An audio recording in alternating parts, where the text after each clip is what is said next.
ஞாயிறு விடுமுறையை ஒட்டி திருச்செந்தூரில் கடலென திரண்ட பக்தர்கள். முருகனின் அறுபடை வீடுகளில் ஒன்றான திருச்செந்தூரில் பல்லாயிரக்கணக்கான பக்தர்கள் குவிந்திருப்பதை அண்மை செய்தியாக பார்த்து வருகிறோம். பக்தர்கள் நீண்ட வரிசையில் காத்திருந்து சுவாமி தரிசனம் செய்து வருகின்றனர்.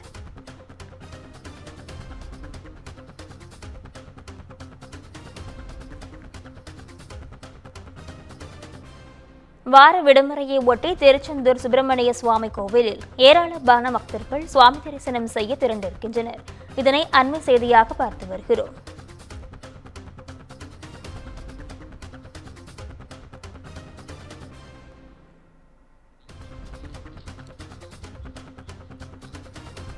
இதுகுறித்து முழுமையான விவரங்களுடன் இணைகிறார் செய்தியாளர் மணிகண்டன். வணக்கம் மணிகண்டன், விவரங்கள் என்ன பதிவு செய்யுங்க. வணக்கம் நிஷா.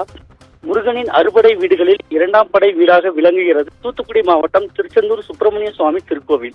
இத்திருக்கோவிலுக்கு நாள்தோறும் ஏராளமான பக்தர்கள் சுவாமி தரிசனம் மேற்கொள்ள வருகை தருவது வழக்கம். திருவிழா நாட்கள் மற்றும் விடுமுறை நாட்களில் பல்வேறு மாவட்டங்கள், மாநிலங்களில் இருந்து லட்சக்கணக்கான பக்தர்கள் சுவாமி தரிசனம் செய்ய வருகை தருவார்கள். அதேபோல் இன்றைய தினம் ஞாயிற்றுக்கிழமை விடுமுறை தினம் என்பதாலும் நாளை திங்கட்கிழமை முஸ்லீம் பண்டிகையான ரம்ஜான் தினத்தை முன்னிட்டு பள்ளி, கல்லூரி, அரசு சார்ந்த நிறுவனங்களுக்கு விடுமுறை என்பதாலும் தமிழகத்தின் பல்வேறு பகுதிகளில் இருந்து அதிகாலை முதலே ஏராளமான பக்தர்கள் சுவாமி தரிசனம் மேற்கொள்ள வருகை தந்த வண்ணம் உள்ளனர். கோயிலுக்கு வருகை தந்த பக்தர்கள் கோவில் முன்புள்ள கடற்கரையில் புனித நீராடி நாளி கிணற்றில் குளித்துவிட்டு குடும்பத்துடன் நீண்ட வரிசையில் நின்று சுவாமி தரிசனம் செய்து வருகின்றனர்.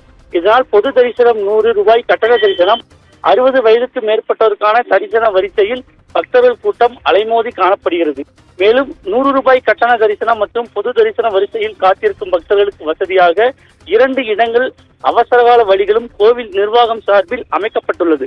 மேலும் திருச்செந்தூர் கோவில் வளாகம், கடற்கரை பகுதி, நாளிக்கிணறு, முடி காணிக்கை செலுத்தும் இடம், பேருந்து நிலையம் போன்ற பகுதிகளிலும் அதிக அளவில் பக்தர்கள் கூட்டம் அதிகரித்த வண்ணம் உள்ளதால் கோவில் வளாகம் திருவிழா போல் காட்சியளித்து வருகிறது. நிஷா, விவரங்களுக்கு நன்றி மணிகண்டன்.